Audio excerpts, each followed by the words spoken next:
वंदे जगत गुरु। मैं कैलाश शास्त्री एक बार फिर से आप सभी का अपने चैनल संस्कृत शिक्षा चैनल पर हार्दिक अभिनंदन करता हूं, स्वागत करता हूं। प्रतिदिन की भांति वही आपसे विनम्र निवेदन, यदि आपने अभी तक मेरे इस चैनल को अर्थात संस्कृत शिक्षा चैनल को सब्सक्राइब नहीं किया है तो सब्सक्राइब कर लीजिएगा, साथ ही बेल आइकन का बटन अवश्य दबाइएगा ताकि भविष्य में आने वाली सभी वीडियो का नोटिफिकेशन आपको प्राप्त हो सके। इसी के साथ वीडियो में अंत तक बने रहिएगा। वीडियो अच्छी लगे तो लाइक भी अवश्य कीजिएगा, क्योंकि लाइक करने से मनोबल बढ़ता है। इसी के साथ वीडियो को शेयर भी अवश्य कीजिएगा ताकि आपके मित्रगण भी आजकल जो अलंकार कर रहे हैं उन अलंकारों के विषय में अच्छी प्रकार से पढ़ सके, समझ सके और जान सके, वो भी परीक्षा में अच्छे अंकों को प्राप्त कर सकें। तो चलिए आज चलते हैं आज के अलंकार की ओर।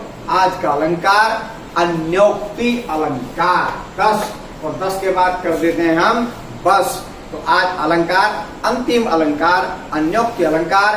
कल से एक कोई नया विषय लेकर के आपके सामने होंगे प्रस्तुत, तो तब तक पढ़ते हैं अन्योक्ति अलंकार। अन्योक्ति के अंदर दो पद, अन्य प्लस उक्ति, अन्य के विषय में कुछ कहा गया हो, अन्योक्ति। इसी को क्या कहते हैं? अप्रस्तुत प्रशंसा, यानी कि जो प्रस्तुत नहीं है, उपस्थित नहीं है, उसकी प्रशंसा करना। वैसे अप्रस्तुत होता है उपमान। ठीक है जी, चलिए करते हैं पहले इसका लक्षण। लक्षण क्या है, इसकी परिभाषा क्या है, इसकी डेफिनेशन क्या है?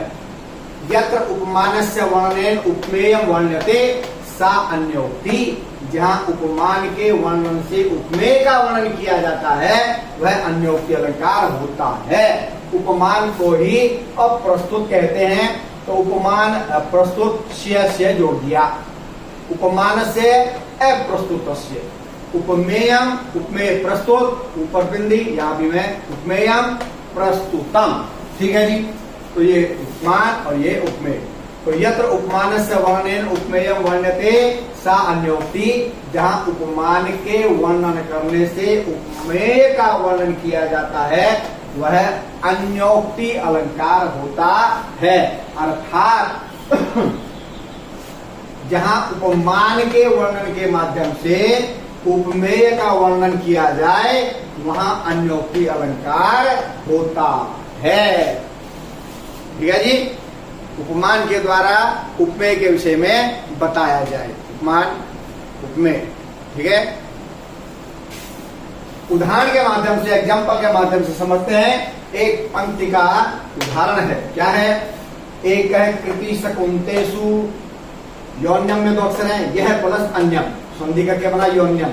इसी तरह यहाँ भी दो पद हैं, सक्रात प्लस न, संधि हो गई सक्रान न। चलिए, एक है कृति शकुंतेषु योन्यम सक्रान्न याचते। एक है कृति शकुंतेषु योन्यम सक्रान्न याचते। शकुंतेषु पक्षियों में, एक है एक कृति कृतार्थ करने वाला पक्षी कौन? चातक, चातक का वर्णन। शकुंतेषु एक है कृति, पक्षियों में केवल मात्र एक कृतार्थ करने वाला चातक पक्षी है।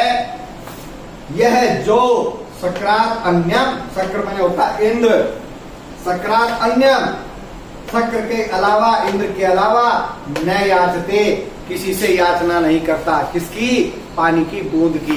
वो जब पीता है तो इंद्र के द्वारा बारिश की हुई उसी पानी को चातक पक्षी पीता है, पृथ्वी पर गिरे हुए किसी प्रकार के पानी को नहीं पीता है। तो ऐसा स्वाभिमानी पक्षी है चातक। अब यहाँ वर्णन किसका किया? यहाँ वर्णन किया एक स्वाभिमानी भिक्षुक का। जिस प्रकार चातक इंद्र के अलावा किसी दूसरे से पानी की अपेक्षा नहीं करता है, वो इंद्र के प्रति कृतार्थ रहता है, ऐसे ही स्वाभिमानी जो भिक्षुक है वो भी स्वाभिमान से परिपूर्ण होता है।